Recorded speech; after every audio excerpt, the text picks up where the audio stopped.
तो बेटा आज का टॉपिक हमारा क्या है, जल्दी से कमेंट करके बता दो क्या है आज का टॉपिक। आज का टॉपिक है रिफ्रैक्शन ऑफ लाइट, यानी कि बेटा पढ़ ले सालनी। ठीक है, क्या नाम है, प्रकाश का अपवर्तन। अब मेरी बात ध्यान से सुनिएगा बेटा। पार्टी चाहिए गुरुजी, बिल्कुल पार्टी मिलेगी बेटा। आरुला कुमारी, देखो रिफ्रैक्शन का मतलब क्या होता है, ध्यान से समझिएगा बेटा। देखो लाइट जब जाता है ना, प्रकाश, तो लाइट क्या आ रहा है भाई, मीडियम से होकर जा रहा है, माध्यम। लाइट किससे होकर जा रहा है, मीडियम। हालांकि अगर मैं आपसे एक सवाल पूछूं मेरी जान, अगर बुरा ना मानो तो एक क्वेश्चन पूछ लूं आज। अगर आप बुरा ना मानो तो क्या मैं आपसे एक सवाल पूछ सकता हूं कि लाइट जो होता है, प्रकाश, इसको जाने के लिए क्या माध्यम चाहिए? आपसे एक सवाल पूछना चाहता हूं। ठीक है, मैं डेली सब्सक्राइब करना भूल जाती हूँ, पिटाई कर दूंगा तेरी। ठीक है, बताओ जल्दी से। अपने घर वालों से भी सब्सक्राइब करवाना है, 5-5 लोगों से करवाना है, अपने घर में जितने भी फोन है सबसे सब्सक्राइब करना है। चलो बेटा बताओ। तो आपसे एक सवाल पूछना चाहता हूं, क्या लाइट को, क्या प्रकाश को माध्यम चाहिए? आप बोलोगे गुरुजी लाइट को कोई मीडियम नहीं चाहिए, प्रकाश को जाने के लिए किसी माध्यम की आवश्यकता नहीं होती। गमन करने के लिए लाइट को कोई मीडियम नहीं चाहिए। लेकिन यार मीडियम तो है, मैं क्या करूं? ये जो लाइट आ रही है सूरज से धरती तक, अर्थ तक, तो ये तो मीडियम में ही आ रही है, एयर में आ रही है, एयर तो है ही। हाँ कोई दिक्कत नहीं है। हाँ ये है बेटा कि लाइट को मीडियम चाहिए नहीं, बट है, क्या कर सकते हैं, है तो। ठीक है, लाइट को कोई माध्यम नहीं चाहिए बेटा, लेकिन है तो है ना, मीडियम तो है ना, कोई दिक्कत नहीं है। तो बेटा देखो, अब मीडियम दो प्रकार के होते हैं। अगर मैं आपसे पूछूं बेटा कि मीडियम कितने प्रकार के होते हैं, दो। एक होता है हमारा रेयरर मीडियम, एक क्या होता है बेटा हमारा, विरल माध्यम। और दूसरा जो हमारा होता है उसे क्या कहते हैं, डेंसर मीडियम, जिसे हम क्या कहते हैं, सघन माध्यम कहते हैं। तो अगर मैं आपसे पूछूं कि माध्यम कितने प्रकार के होते हैं, कमेंट करके बता दो। ठीक है, हाँ। तो मीडियम दो प्रकार के होते हैं मेरी जान, कितने, दो। एक रेयरर मीडियम होता है और एक क्या होता है, डेंसर। हालांकि मीडियम की जरूरत नहीं है, कोई मीडियम नहीं चाहिए लाइट को, बट है मीडियम तो क्या कर सकते हैं। और मीडियम कितने प्रकार के होते हैं बेटा, दो प्रकार के होते हैं। एक रेयर मीडियम और एक क्या होता है, डेंसर। बेटा जब भी लाइट, प्रकाश रेयर मीडियम में जाएगा तो उसकी स्पीड ज्यादा होती है, ये हल्का होता है ना, तो स्पीड क्या हो जाती है, चाल, चाल उसकी ज्यादा होती है। यानी रेयर मीडियम में प्रकाश की चाल, हल्के माध्यम में प्रकाश की चाल क्या होती है, ज्यादा। लेकिन डेंसर मीडियम में स्पीड क्या हो जाती है, चाल कम। प्रकाश की चाल क्या होती है, कम होती है बेटा। ठीक है, डेंसर मीडियम में, सघन माध्यम में प्रकाश की चाल क्या होती है, कम। होमवर्क का जो क्वेश्चन है उसको क्लास के लास्ट में मैं बताऊंगा बेटा आपको। ठीक है, चलो जल्दी से कमेंट करके बताओ। तो एक बात बताओ मेरी जान, मेरे प्यारे प्यारे से बच्चों, एक बात बताओ, अगर लाइट एक मीडियम से दूसरे मीडियम में जाएगी, एक माध्यम से प्रकाश दूसरे माध्यम में अगर जाएगा, तो क्या चेंज हो जाएगी बेटा, उसकी स्पीड चेंज हो जाएगी, हाँ या ना? अगर हाँ है तो हाँ लिखो, ना है तो ना लिखो। ठीक है बेटा, निकिता सिंह जल्दी से बताओ, जल्दी से बताओ। खुशबू, क्या कि मीडियम दो प्रकार के, एक रेयर एक डेंसर। रॉकी भाई जल्दी से बताओ बेटा, सभी बच्चे। एक रेयर होता है, एक डेंसर होता है। तो अगर इस मीडियम से इसमें जाएगी, इस माध्यम से इसमें जाएगी, तो चाल कम हो जाएगी। अगर उसमें से पहले वाले में आएगी तो चाल क्या हो जाएगी, ज्यादा। तो भैया यही चाल का बदलना, स्पीड का चेंज होना, इसी को हम रिफ्रैक्शन कहते हैं, इसी को अपवर्तन कहा जाता है बेटा। ठीक है, जल्दी से कमेंट करके बताओ। तो लिखो, the change when when any light ray, when, लिखो बेटा अपनी कॉपी में, फेयर कॉपी में मेरे साथ साथ लिखा करो। झूठ बोला ना तो पीट दूंगा। ठीक है, मेरे साथ साथ लिखा करो जैसे मैं लिख रहा हूं। Van any light ray go from one medium to another medium, one medium to another medium, another medium, then speed will be change, speed will be change. This is called refraction of light, this is called refraction of light. इसी को क्या कहते हैं बेटा? Refraction कहा जाता है। लिखो, जब प्रकाश एक माध्यम से दूसरे माध्यम में जाता है, एक माध्यम से दूसरे माध्यम में जाता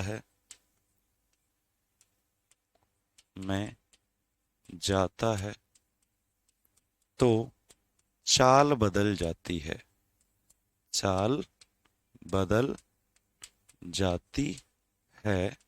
इसे अपवर्तन कहते हैं। क्या कहते हैं बेटा? इसको अपवर्तन कहते हैं।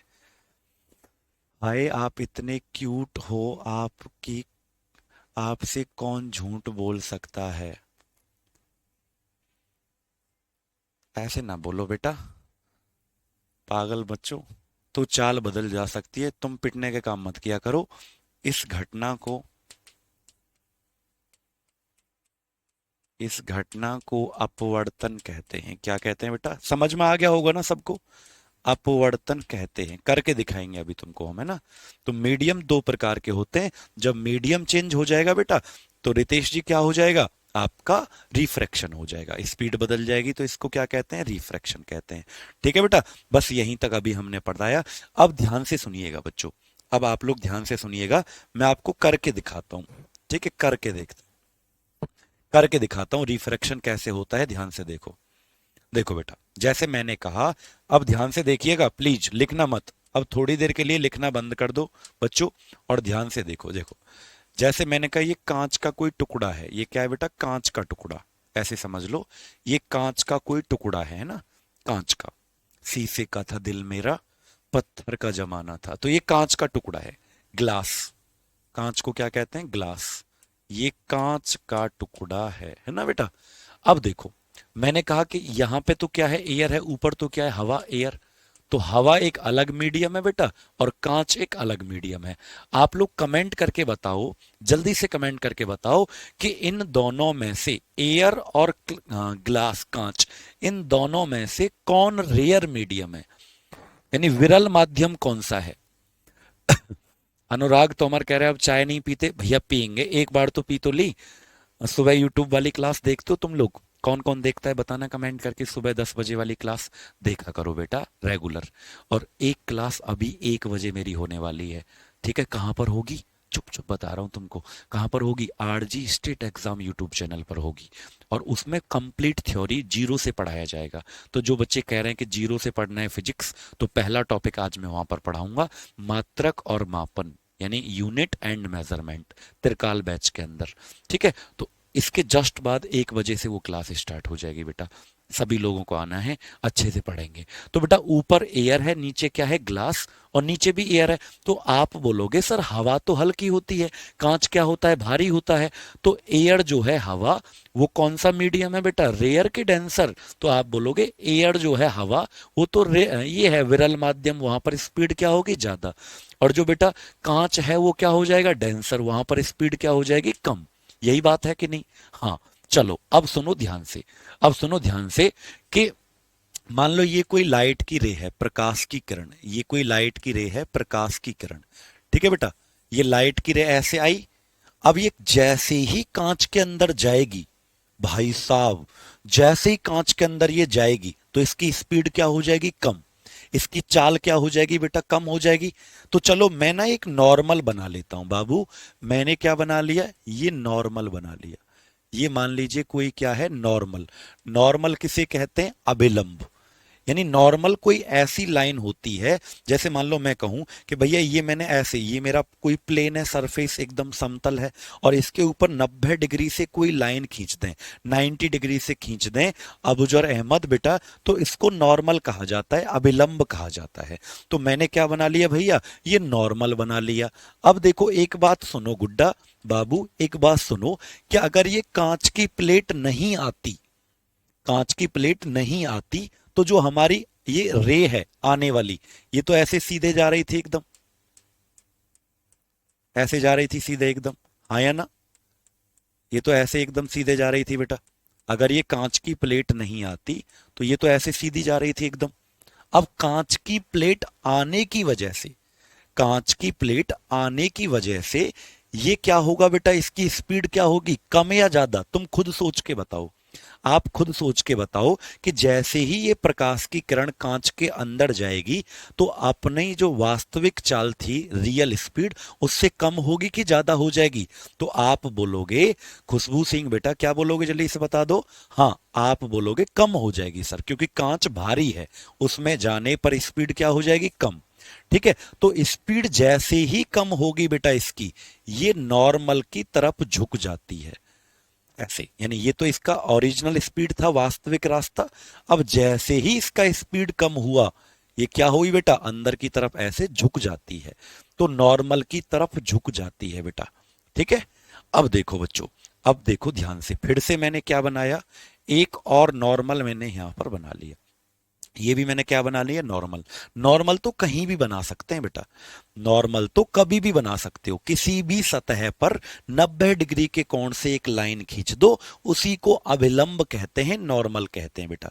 अब एक बात बताओ, अब ये जैसे ही बाहर निकलेगी तो स्पीड कम होगी कि ज्यादा, खुद सोचना तुम लोग। जैसे ही ये बाहर निकलेगी तो स्पीड कम हो जाएगी कि ज्यादा हो जाएगी बेटा।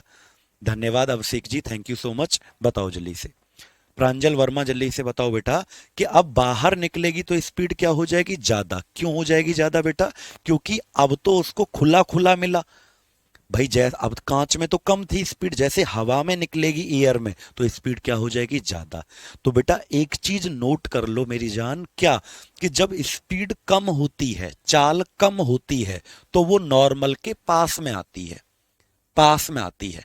और जब स्पीड ज्यादा होती है, चाल ज्यादा होती है, तो वो नॉर्मल से दूर चली जाती है। हाँ या ना, जल्दी से बता दो, है कमेंट करके बता दो जल्दी से कि जब स्पीड कम होती है चाल, तो वो अंदर की तरफ झुक जाती है, लेकिन जब स्पीड ज्यादा हुई बाहर निकलकर, तो ये दूर चली जाती है। इसी को तो हम क्या कहते हैं, इसी को रिफ्रैक्शन कहते हैं, इसी को अपवर्तन की घटना कहते हैं बेटा। और जो प्रकाश की किरण आती है शुरुआत में, इसे क्या कहते थे, इंसिडेंट रे। क्या कहते थे बेटा इसको, जो शुरुआत में आती है, इसे आपतित किरण इसे कहते थे। क्या कहते थे इसको, बोलो, आपतित किरण इसे कहते थे, इंसिडेंट रे इसे कहते हैं, जो शुरुआत में आती है। ठीक है बेटा। अच्छा, जो लास्ट में निकलती है ना, सबसे लास्ट में जो निकली है, इसे कहते हैं बेटा, याद रखना, इमरजेंट रे। इसे क्या कहते हैं, इसे निर्गत, निर्गत किरण कहते हैं बेटा। इसे सबसे लास्ट में ये जो निकली है ना, ये वाली सबसे बाहर, इसे निर्गत किरण कहते हैं, इमरजेंट रे कहते हैं बेटा। ठीक है। अच्छा, जो अंदर गई है, ये झुक के, झुक के जो अंदर चली गई है, बाबू जैसी छोटी सी, ठीक है, ये जो अंदर गई है बेटा, इसे क्या कहेंगे, ये अंदर चली गई थी, इसको कहेंगे रिफ्रैक्टेड रे। क्या कहेंगे, रिफ्रैक्टेड रे। क्या बोलेंगे सर, रिफ्रैक्टेड रे।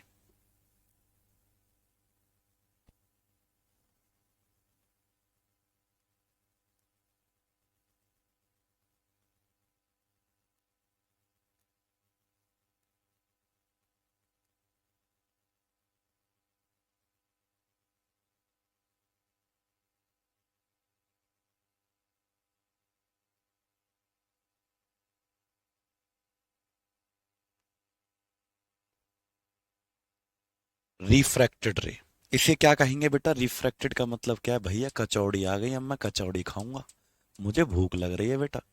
अपवर्तित किरण जो अंदर गई है झुक के, ये क्या होती है, रिफ्रैक्टेड रे। जो शुरुआत में थी वो क्या थी, इंसिडेंट रे बेटा, है ना। हाँ, समझ पाए आप बेटा। और जो सबसे बाहर निकलती है, इसको क्या कहते हैं, इमरजेंट रे। ठीक है, जल्दी से कमेंट करके बता दो बेटा। ठीक है, बता दो, जल्दी से बता दो बेटा। समझ में आया क्या सबको, हाँ, जल्दी से बता दो बेटा। यहां तक समझ में आया, तीन रे हैं, एक तो जो आई है इंसिडेंट रे, एक जो अंदर झुक गई है उसको रिफ्रैक्टेड कहते हैं, एक सबसे बाहर निकली है, इसको इमरजेंट रे कहते हैं। ठीक है। और जो ये वाला एंगल होता है, इसे क्या कहते हैं, आई। और जो अंदर वाला ये है, इसे क्या कहते हैं, आर। और पता है देखो, आई, आई को क्या कहा जाता है, आई का मतलब होता है इंसिडेंट एंगल। आई का मतलब क्या होता है, इंसिडेंट एंगल, मतलब आपतन कोण। और जो अंदर की तरफ है बेटा, ये जो नॉर्मल के साथ, अविलंब के साथ और अपवर्तित किरण जो अंदर गई है, इसके साथ जो बनता है, इस आर को क्या कहा जाता है? इस आर को कहते हैं रिफ्रैक्टेड एंगल। क्या कहते हैं इसको? रिफ्रैक्टेड एंगल, यानी कि अपवर्तित कोण। अपवर्तन कोण भी कह सकते हैं आप इसको। क्या कह सकते हैं? आपतन कोण, अपवर्तन कोण, अंदर की तरफ जो गया है बेटा। ठीक है, आर क्या है? जो अंदर की तरफ है। अब ये मत सोचना कि ये दोनों हमेशा बराबर होते हैं। नहीं भैया, अरे वो तो परावर्तन का नियम था, वो रिफ्लेक्शन का नियम था कि आई आर के बराबर होता है। यहां आई आर के बराबर नहीं होता बाबू, ये रिफ्लेक्शन नहीं है, ये रिफ्रैक्शन है। समझ में आया बेटा? और ये वाला जो कोण होता है, ये वाला कौन सा? कौन सा बोलो? एक ये वाला एंगल, ये इसे कहते हैं एंगल ई। क्या कहते हैं बेटा इसको? एंगल ई कहा जाता है इसको। ई का मतलब क्या है? एंगल ई जो होता है इसे कहते हैं इमरजेंट एंगल। एंगल ई को क्या कहते हैं? इमरजेंट एंगल, मतलब निर्गत कोण कहते हैं। क्या कहते हैं इसको? निर्गत कोण के नाम से जानते हैं। ई का मतलब इमरजेंट एंगल। और यहां पर एक चीज याद रखना बेटा, आई आर के बराबर नहीं होता बाबू। किसके बराबर होता है? एंगल आई जो होता है वो एंगल ई के बराबर होता है हमेशा। यानी इंसिडेंट एंगल जो शुरुआत में आपको दिख रहा होगा, ये वाला, ये इस ई के बराबर होता है। तो आई जो होता है वो किसके बराबर होता है? ई। ठीक है बेटा, सबको समझ में आया? करिश्मा जी, क्रांतिक कोण बहुत बाद में आएगा। आवाज सबको क्लियर आ रहा है बेटा? आवाज आ रहा है सबको? नितिन का बर्थडे है, हैप्पी बर्थडे टू यू बाबू। पार्टी तो दे दे मुझे। क्यों पगले? भगवान तुमको हमेशा खुश रखे बेटा। आई जो होगा वो किसके बराबर होगा? ई के बराबर। उम्मीद है समझ में आ गया होगा सभी बच्चों को यहां तक। अच्छा, किस किस को समझ में कचौड़ी की खुशबू आ रही है? सलोनी कह रही है। अरे नहीं बेटा, मैं खाऊंगा तुमको आज, मैं पहले छुट्टी करूंगा थोड़ी सी। कचौड़ी तभी तो खा पाऊंगा। चाय आ गई भाई, चाय पी लेते हैं तब तक। जल्दी से बताओ बेटा, समझ में आया यहां तक? यस लिखो।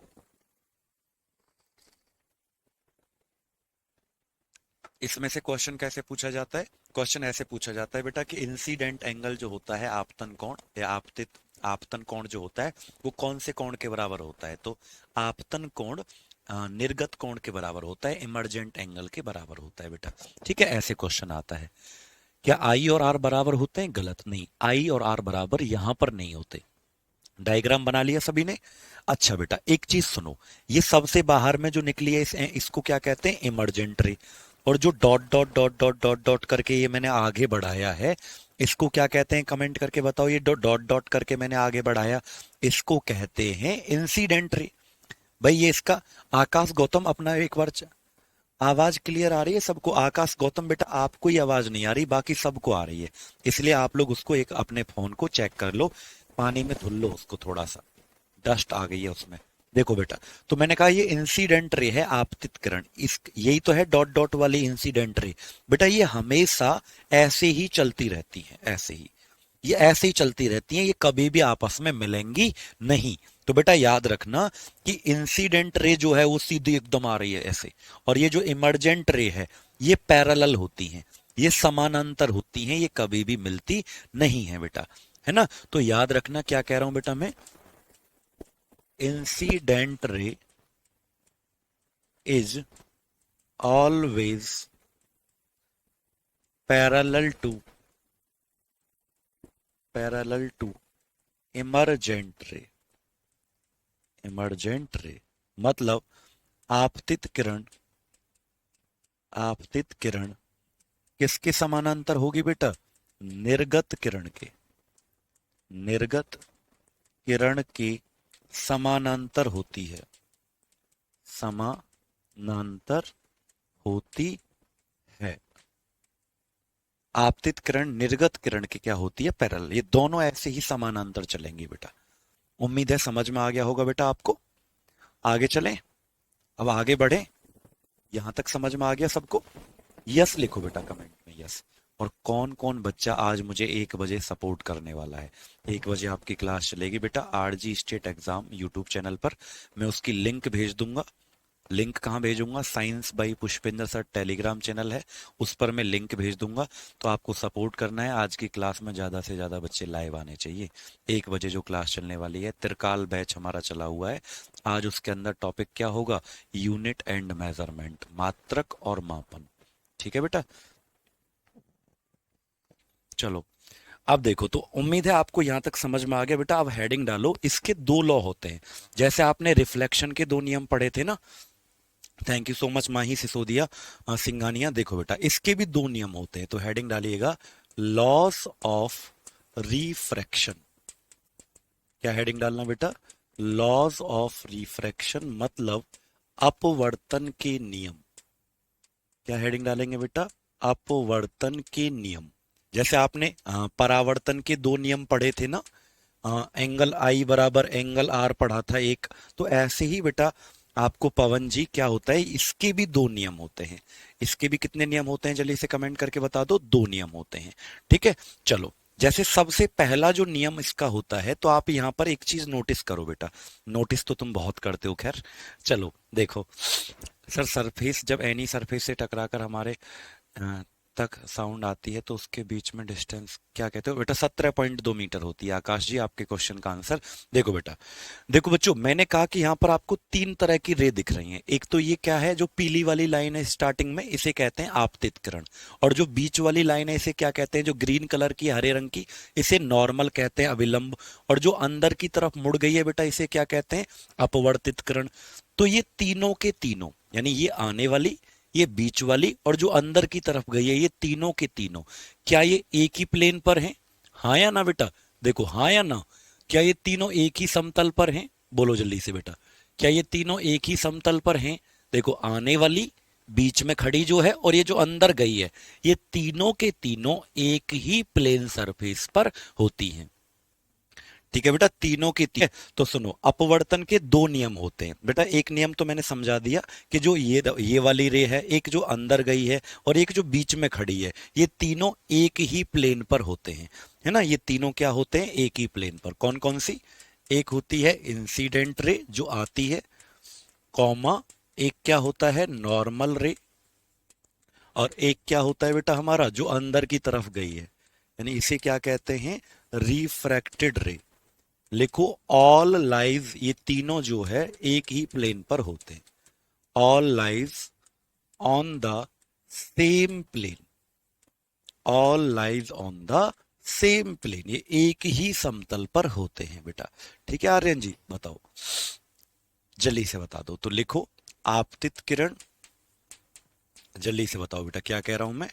आपतित किरण कौमा अभिलंब, अभिलंब, और तीसरी क्या होती है बेटा? अपवर्तित, जो अंदर गई है।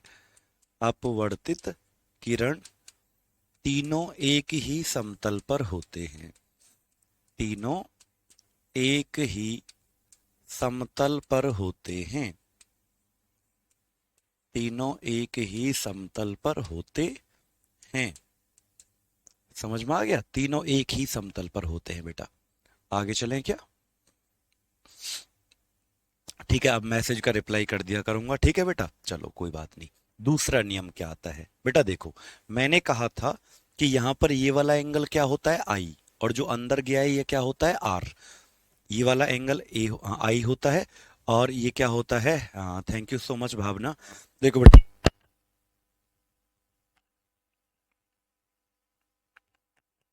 बार बार गिर जाता है। देखो बेटा, ये वाला एंगल क्या होता है? आई, और ये वाला क्या होता है? आर। तो आपको यहाँ एक चीज नोटिस कर पा रहे होंगे कि जो आर है वो आई से छोटा दिख रहा है। आर जो दिख रहा है बेटा, वो आई से कैसा दिख रहा है आपको? छोटा दिख रहा है ना? ये ऐसा ही लिख रहा होगा आपको। आई बड़ा दिख रहा होगा ऐसे, और आर छोटा है। तो यहां पर एक बेटा फॉर्मूला होता है, साइन आई। क्या कह रहा हूं, ध्यान से सुनिएगा। Sine i upon sine r equal to constant होता है बेटा। मतलब जब आप इसे सॉल्व करोगे ना, जैसे मान लो मैं आपको आई की वैल्यू कुछ भी दे दूं। जैसे बेटा मैं आपको आई की वैल्यू कुछ भी दे दूं, जैसे आई मैंने दे दिया 60 डिग्री और आर मैंने दे दिया 45 डिग्री। तो क्या, या कुछ भी दे सकते हैं, आई मैंने दे दिया 60 डिग्री, आर मैंने दे दिया क्या 30 डिग्री, 45, जो भी दे सकता हूं। आर छोटा ही होगा आई से, तो क्या आप इसे सॉल्व कर सकते हो? देखो साइन 60, तो साइन 60 की वैल्यू कितनी होती है बेटा, √3/2 ऐसे होती है। अब 30 रखोगे यहां पर, साइन 30 इसकी वैल्यू कितनी होती है, 1/2 होती है। ठीक है, समझ पा रहे हो बेटा? तो आंसर कितना आएगा जब आप इसे सॉल्व ऐसे करोगे, तो आंसर कितना आएगा, इससे ये कट जाएगा, तो आंसर √3 तो आया। तो ये कांस्टेंट ही तो आया बेटा, कांस्टेंट का मतलब क्या होता है, नियतांक, यानी जिनकी वैल्यू फिक्स रहती है। तो जितनी भी गिनती होती हैं वो सब कांस्टेंट होती हैं। एक्स वाई जेड जो होते हैं ये क्या होते हैं, वेरिएबल, वो अचर राशि होती हैं, ये चर राशि होती है बेटा। ठीक है, तो ये कांस्टेंट ही तो आएगा बेटा। तो ये आपका सेकंड लॉ है, बस खत्म, sine i upon sine r equal to constant, बस इतना याद रखना बेटा। और इस नियम को पता है क्या कहा जाता है बेटा, इस नियम को स्नेल्स लॉ कहते हैं। यानी इस नियम को एक वैज्ञानिक हैं जिनका नाम था स्नेल। ठीक है, जैसे स्नेहा एक प्यारा सा नाम है, स्नेहा, शालिनी, संध्या, शिवम, रश्मि कुमारी। ठीक है, तो बेटा ऐसे ही एक वैज्ञानिक थे स्नेल, स्नेल का नियम। तो इस नियम को क्या कहा जाता है, स्नेल का नियम कहते हैं, क्योंकि बेटा ये किस वैज्ञानिक ने दिया था, स्नेल नाम के व्यक्ति ने दिया था। तो अगर कोई पूछे कि स्नेल का नियम क्या होता है, तो आपको बताना है कि स्नेल का नियम ये है, sine i upon sine r equal to constant. ठीक है, बताओ बेटा। अब म्यू, इसे समझ लो, लास्ट टॉपिक, रिफ्रैक्टिव इंडेक्स क्या होता है बेटा। देखो मैंने कहा कि लाइट जो है बेटा एक मीडियम से किस में जा रही थी, दूसरे मीडियम। मैंने कहा मीडियम जो होते थे, माध्यम, वो कितने प्रकार के होते थे, दो प्रकार के होते थे बेटा। मीडियम कितने प्रकार के होते थे, दो। एक हमारा क्या होता था बेटा, रेयर होता था, रेयर, रेयर का मतलब क्या होता था, विरल। और दूसरा क्या होता था बेटा, डेंसर, डेंसर का मतलब क्या होता था, सघन। तो प्रकाश एक माध्यम से किस में जा रहा था, दूसरे माध्यम। तो बेटा एक बात बताओ, दोनों माध्यम में अलग अलग स्पीड होगा कि नहीं होगा, बताओ बेटा। भाई जैसे मैंने कहा कि हवा से आया था कांच के अंदर, एयर से गया कांच के अंदर, तो एयर में अलग स्पीड होगा और कांच में अलग होगा। तो बेटा क्या कहूंगा मैं, रिफ्रैक्टिव इंडेक्स होता है speed of light in medium 1 divide by speed of light in medium 2, speed of light in medium 2, मतलब दोनों जो माध्यम हैं उनमें जो अलग अलग स्पीड है बेटा। ठीक है, जो दो मीडियम होते हैं ना, पहला एयर था दूसरा कांच था। तो देखो बेटा आपको शुरुआत की सारी क्लास देखनी पड़ेगी विक्रम जी। ठीक है, तो आवाज थोड़ा कम हो गया है, आवाज सही आ रहा है बेटा, बताओ। तो दो मीडियम थे, पहले हवा था दूसरा कांच था, दोनों में अलग अलग स्पीड था बेटा। तो पहले माध्यम में प्रकाश की चाल, पहले माध्यम में प्रकाश की चाल जैसे एयर में कितनी थी, उसमें डिवाइड बाई दूसरे माध्यम में प्रकाश की चाल। तो दोनों को जब भाग दे देते हैं तो क्या आ जाता है बेटा, हमारा अपवर्तनांक आ जाता है। यानी रिफ्रैक्टिव इंडेक्स म्यू की वैल्यू कब आएगी बेटा, रेयर होता है कि रेयरर, बेटा रेयरर लिख लो भैया, रेयरर लिख लो, रेयरर या डेंसर लिख लो। ठीक है, तो जब दोनों मीडियम को डिवाइड कर दोगे, दोनों माध्यम में प्रकाश की चाल को भाग दे दोगे, तो बेटा उसको हम क्या कहते हैं, अपवर्तनांक कहते हैं। क्या आप लोग कमेंट करके मुझे इसका यूनिट बता सकते हो, मात्रक क्या होगा? क्या आप लोग मुझे इसका यूनिट बता सकते हो कि इसका मात्रक क्या होगा? कमेंट करके जल्दी से बताओ। अगर मैं आपसे पूछूं कि इसका यूनिट क्या होगा, मात्रक क्या होगा बेटा, तो याद रखना यूनिट लेस, इसका कोई मात्रक नहीं होता बेटा, ये मात्रक हीन राशि होती है। क्योंकि देखो यहां पर भी स्पीड है, यहां पर भी स्पीड है, तो स्पीड से स्पीड कट जाएगा, चाल से चाल कट जाएगा, तो इसकी कोई यूनिट नहीं होता, मात्रक हीन राशि होती है बेटा ये। ठीक है बच्चों, नो यूनिट। अब यहां पर एक फॉर्मूला और याद रखना है बेटा आपको, एक तो ये हो गया,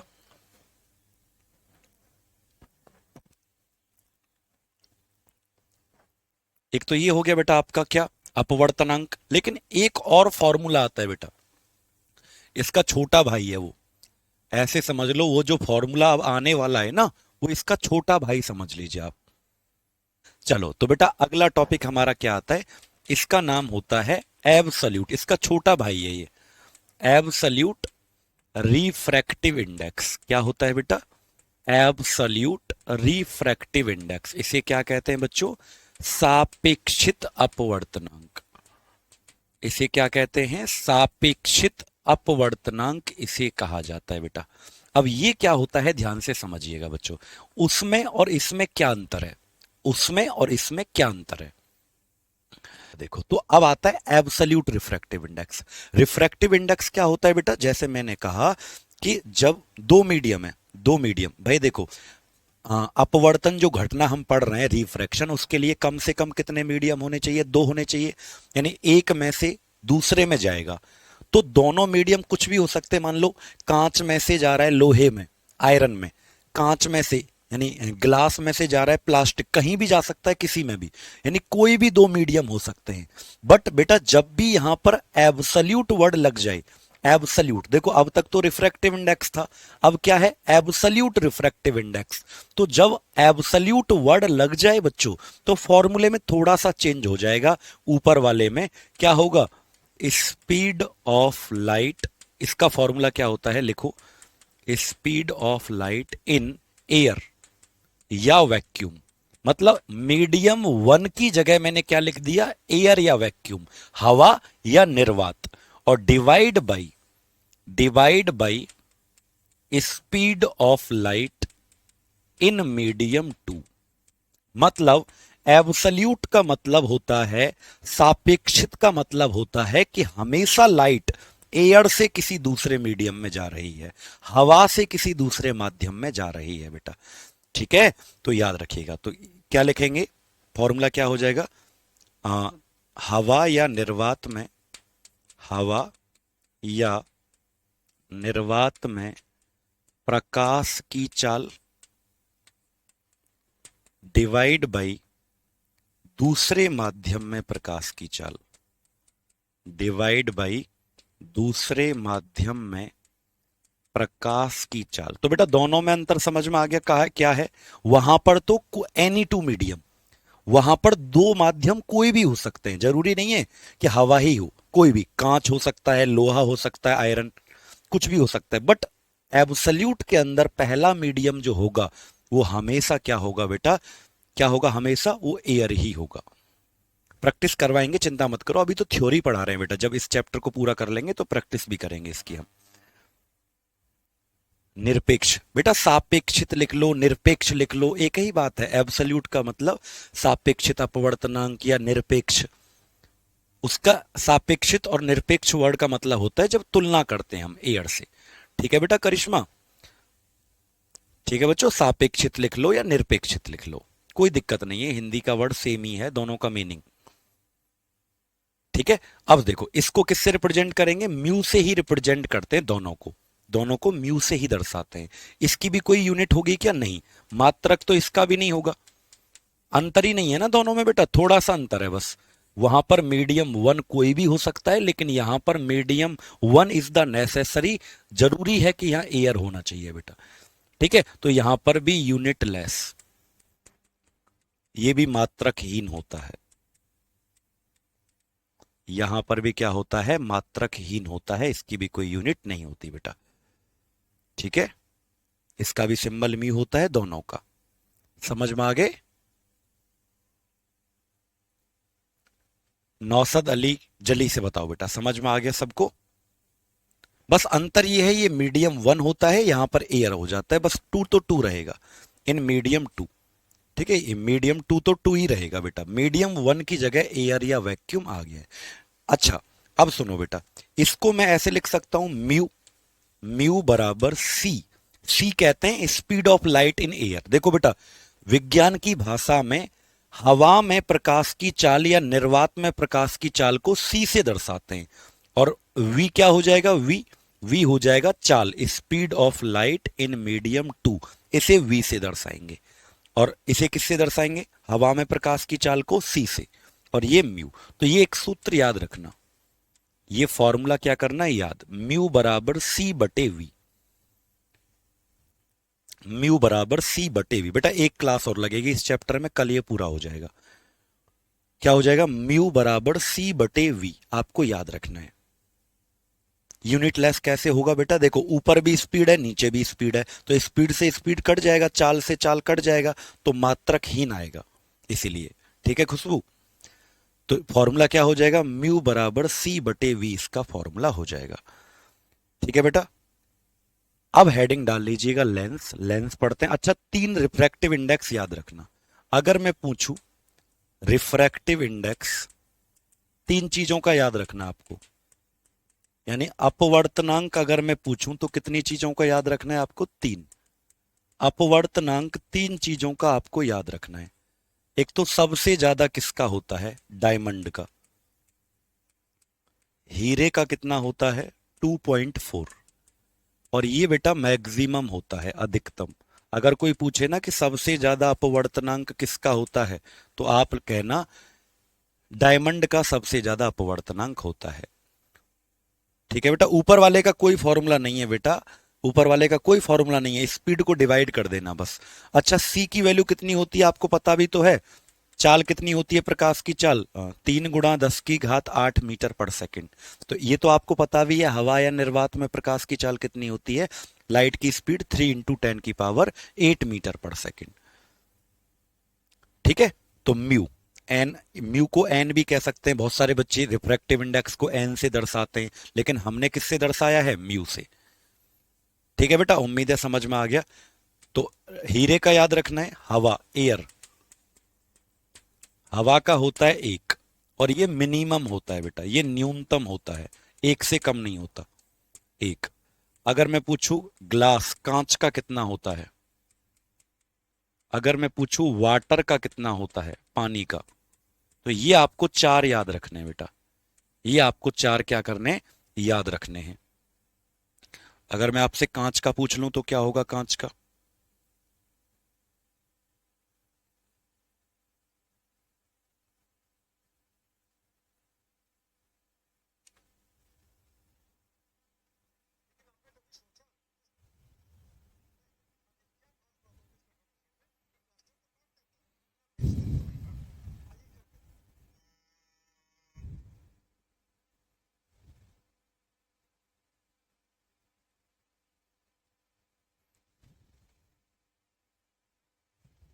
बताओ भैया। एक सेकंड रुकेंगे भाई, इसको चेंज कर देते हैं।